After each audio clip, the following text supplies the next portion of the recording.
Hello, everybody. Scott Golden here with Golden Opportunities Coaching. Welcome to those of you who are new. Welcome back to those of you seasoned veterans of what we do around here. We've got over 730 audios for your listening pleasure, trying to do as much as we can to make the world a better place as often as we can.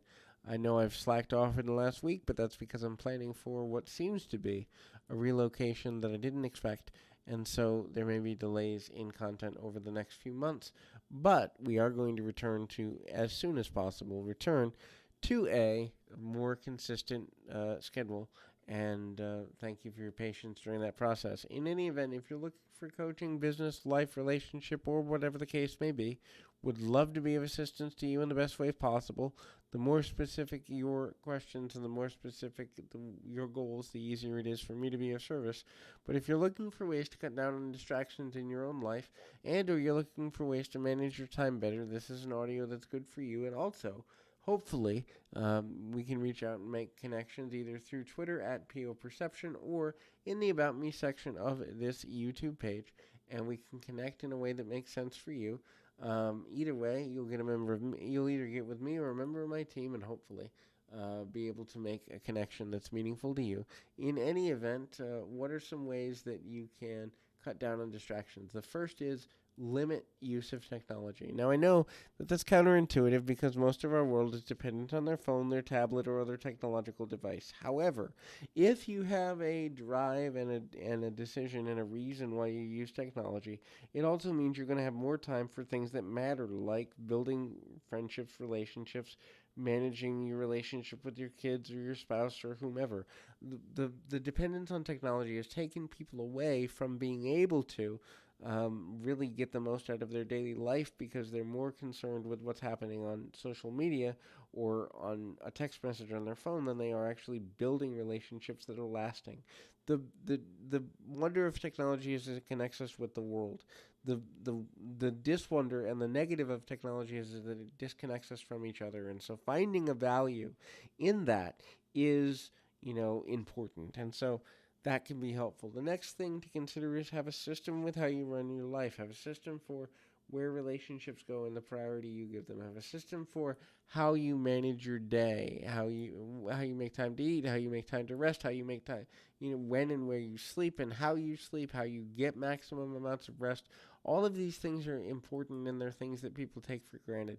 It doesn't necessarily mean that you have to know every bit of every detail of how you're going to get to every step of your life, but the more knowledgeable you are about how to make a system that works for you and get the most out of the system that you're working, the easier it will be to get where exactly you want to be, both in the long and short of your life. Now, it doesn't necessarily mean that you're going to get everything you want out of your daily living. It also doesn't necessarily mean that you're going to know everything that you need to know in order to achieve a certain level of, life value in the long. But when you begin to understand the value of what you're trying to accomplish, when you begin to understand the value of the things you're trying to do, and you understand that time is a limited resource, we all have the same amount of it, but what we do with it determines our level of success, then life becomes so much easier to handle in the long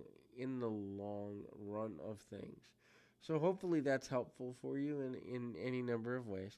Um, the next thing to consider when you're trying to get away from distractions is find what is your obsession. If it's Legos, if it's accomplishing a certain career goal, if it's getting to a place of a certain level in your relationship or your friendship or your religious faith or whatever it is, provided that your obsession doesn't negatively affect another person or take away their freedom, completely immerse yourself in whatever you truly want to be good at. The more you are immersive, the more distractions won't matter.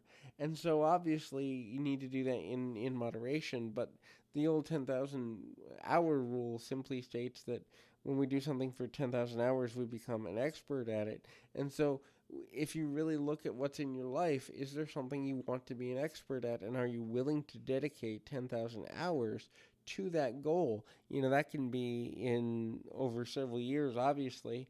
Um, But the fact of the matter is, when you dedicate yourself to something, as I have done, transformational change over the last 15 years, you become an expert at it by default just because you put the time in and you're committed to learning and becoming the best there is.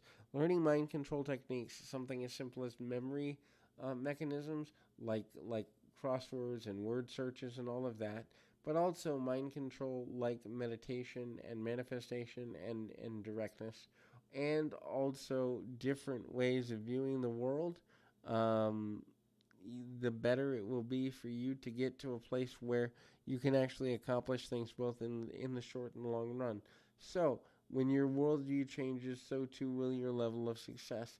It doesn't necessarily mean that it's positive or negative to go in one direction completely, but the more committed you are uh, to things going in the way that you want them to go, and the more committed you are to how you manage your time and the things that you are willing to put, um, a focus on them, the easier it will be to truly accomplish something in a meaningful and lasting way. The last is shut out the critics.